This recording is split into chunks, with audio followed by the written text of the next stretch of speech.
ficou realmente perfeito. Depois do G7, que é o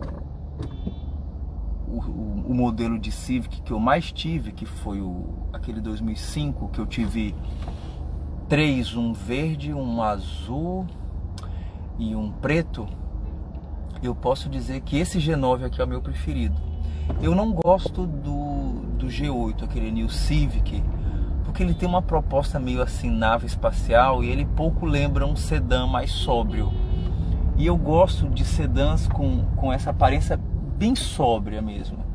Eu acho que o G7 cumpre bem esse papel, e depois esse G9, né?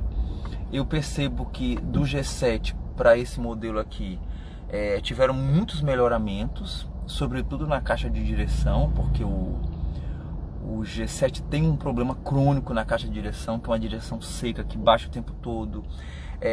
A impressão que você tem é que o carro quase não tem direção hidráulica, ao passo que esse aqui é um modelo 2014 com 8 anos de uso, 65 mil, quase 66 mil quilômetros rodados. Aqui na minha cidade o asfalto é bem ruim, e o carro, a caixa de direção está perfeita, né?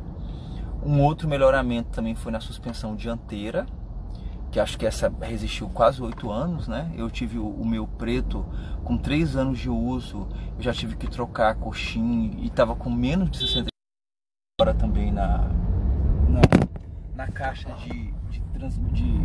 na suspensão dele, comparado com o G7. Na suspensão traseira também eu vejo melhoras. Vejo melhoras também no câmbio automático, porque o câmbio automático do G7 ele tem um problema, que o filtro do câmbio é muito pequeno, então ele dificulta muito a vida do proprietário, no sentido de que quando você faz a troca do óleo, você não consegue expulsar todos os resíduos, e com um filtro pequeno e você não consegue acessá-lo sem abrir a caixa, qualquer tipo de reparo fica muito caro, né? E eu vejo também que esse câmbio ele é bem mais esperto, é um câmbio de 5 marchas, ao passo que o G7 era apenas 4, então você não sente aquele roncado quando você estica as marchas. Tem hora que praticamente você esquece que você está num carro automático. Eu digo, se você estiver andando no carro como passageiro, que você não escuta aquele roncar de marchas, que é muito característico dos G7s que eu tive, né? Eu tive 3 G7s, um automático e 2 automáticos e um manual. Eu vejo também que o espaço interno foi melhorado. O carro ele tem uma amplitude, assim, você consegue se movimentar para todo lado aqui dentro do carro, né, para frente. O painel parece que avança dentro do para-brisa, e esse painel de instrumentos digital aqui, ele dá uma dirigibilidade muito boa. Mesmo de dia você consegue visualizar bem os marcadores digitais do carro. O carro ele meio que te abraça, eu digo, por esse encosto de braço que tem entre os bancos aqui. E esses Hondas, ele tem uma posição de dirigir que parece que você fica meio que num carro de Fórmula 1. Você fica com as pernas praticamente esticadas assim. Então é uma posição que não te cansa ao longo do tempo. Por exemplo, na Zafira me incomodava aquela posição meio de Kombi, que você dirige assim com as pernas meio sentadas. Esse não. Tanto no G7 como nesse aqui, você fica com as pernas esticadas, como se ela estivesse quase lá dentro do motor, né? Então isso dá um conforto muito grande para o motorista, sobretudo em viagens longas, né? Então acho que esse foi um outro melhoramento. Com relação à segurança interna, acho que o carro ficou bem mais robusto. E esse modelo aqui, o LXS 1.8, ele tem um botão Econom, que ele faz marcas muito boas de consumo. Nós estamos falando de um carro, um sedã 1.8 automático, que faz 9,5 dentro da cidade. Eu acho uma marca excepcional para um veículo desse porte, né?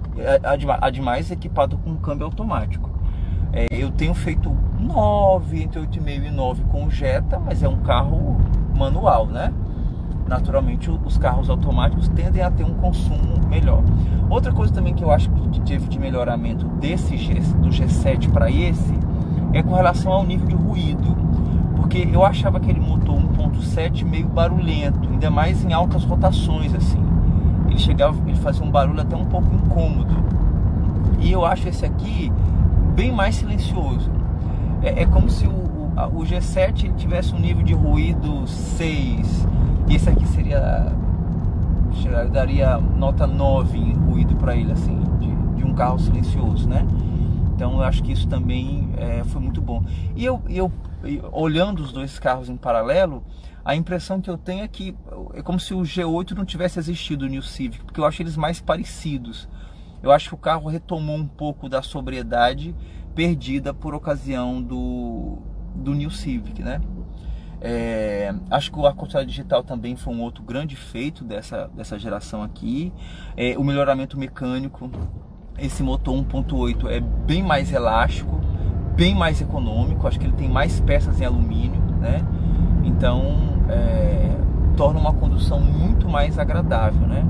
Acho que a manutenção dele é uma das mais baratas desses considerados sedãs médios aqui no Brasil, no qual eu colocaria nesse páreo o Corolla do mesmo ano, o Jetta, os Nissan, né? Eu acho que por um dos carros da Nissan, o preço da mão de obra é muito elevado. Então eu acho que essa aqui só reafirma a minha paixão por esse modelo, assim, né? Então eu indicaria hoje seguramente o Honda Civic G9, que começa em 2012, 2013, 2014, 2015, 2016, como uma compra bem racional dos sedãs médios, né? Naturalmente ele deu uma encarecida por conta desse aumento no valor dos carros que ocorreu no último ano, mas é um carro que vale a pena, eu digo, pelo consumo que ele faz, pelo custo de manutenção que eu acho que dentre os médios, a meu juízo, é um dos mais baixos, pela durabilidade, né? A própria rigidez torcional também que o carro tem, os itens de segurança ativa e passiva que são muito bons para um carro 2014. É um carro que não fica nada a dever, é um projeto internacional, né? Foi vendido em outros lugares do mundo. Então eu acho que é uma compra bem racional para 2022. Eu acho que é um carro que vale a pena ainda você pagar. Você encontra esse carro, eu digo esse 2014, entre 54 e 70 mil reais, dependendo do nível de conservação, da quilometragem, etc. Com relação à comparação do motor 2.0, eu já tive a oportunidade de dirigir o LXR 2.0. Você sente que você está num carro com um pouquinho mais de potência numa arrancada. Mas a meu juízo não compensa o custo que você vai ter, porque você paga quase de 10 a 15 mil reais a mais por um carro do mesmo modelo 2.0, e isso também tem rebatimentos no IPVA e tem rebatimentos no valor do seguro, né? E esse carro aqui, pasme, seguro total pela Porto Seguro, nós temos um seguro de 14 anos, né? Ficou R$850. Então eu acho que é um valor muito, muito bom para um carro desse ano e desse porte aqui no Brasil, né? Então, por essas razões, eu acabo recomendando fortemente o Civic LXS 1.8 como uma boa opção de sedã médio usado, por esse conjunto de características que eu estou passando para vocês aqui, né? Queria pedir para vocês também, se possível, assinarem, se inscreverem no canal, curtir o vídeo e compartilhar, para que essa mensagem, para que essa recomendação também possa chegar a outras pessoas. Quando eu parar o carro aqui, vou fazer uma tomada aqui desse bonito painel de instrumentos que nós temos aqui diante de nós e que faz ainda ficar mais gostoso a condução aqui desse veículo, né?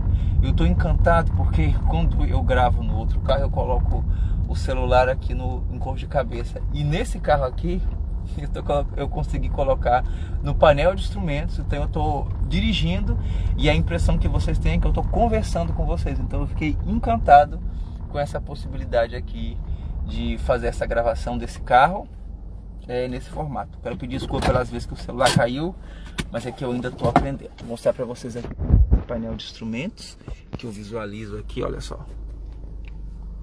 Aqui.